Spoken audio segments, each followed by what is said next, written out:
Hi everyone, we're going to evaluate the given integral, and we're using trigonometric substitutions, namely the inverse substitution. So basically here's your problem. So we have dx divided by square root of x squared plus 16.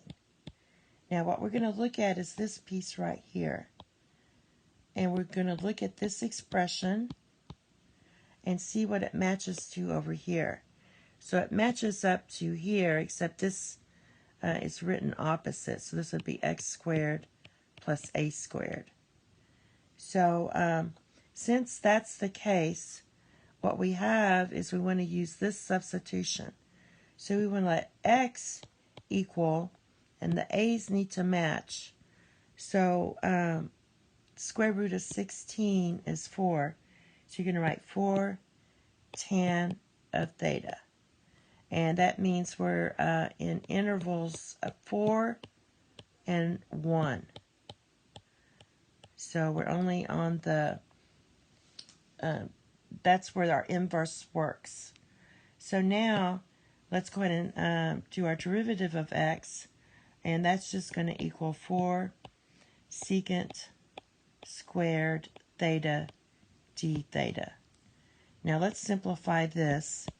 So that's going to be x. When you substitute, we're squaring this piece here. So that's going to be 16 tan squared theta plus 16. Now, if you pull out the 16, factor it out, you get tan squared theta plus 1. Now, tan squared theta plus 1 is secant, so we're right here. So we're going to get, pull out the 16, that's 4, times the square root of secant squared theta, which is 4 times secant theta. Since secant is positive in quadrants 4 and 1, we can take away the absolute value signs. So now let's do our substitution. So on our substitutions, we have dx. So for dx, we're going to write 4 secant squared theta d theta. And our x squared plus 16 is just 4 secant theta, because you can take away the absolute value signs. Now, simplifying that, the 4's cancel, that secant cancels, and you'll only have 1 left. So our integral is secant theta d theta. Okay, so now that we have that, we're going to look at this piece here.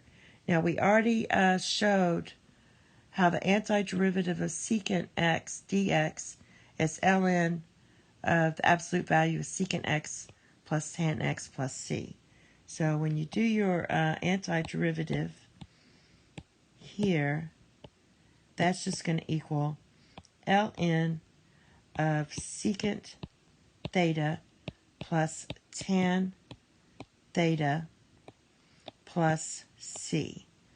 Or you can call it C1, because we're going to have to do something with that. Now, I'm going to look at if that's all we need, it would be done. But remember, we started with x, and we had x equals 4 tan of theta. So what I'm going to do is draw a triangle, right triangle, and solve for theta here. So tan of theta equals x divided by 4.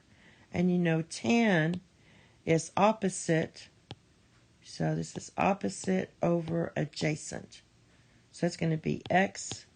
When you do the Pythagorean theorem, you're going to get, for the hypotenuse, x squared plus 16, which was part of our original integral.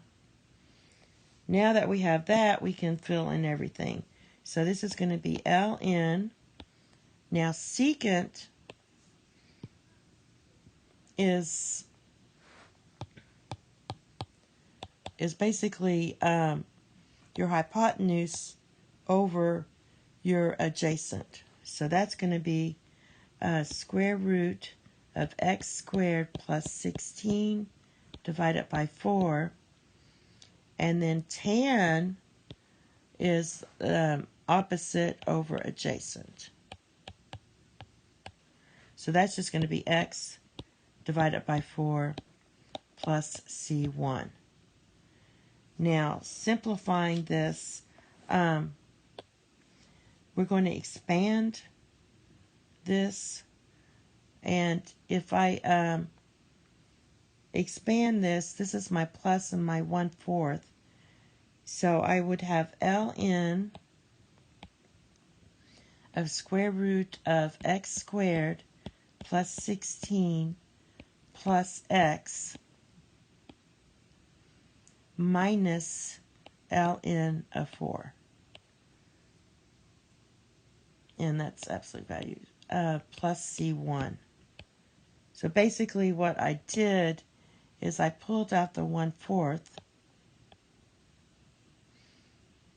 So that's 1/4 times x squared plus 16, square root of that plus x.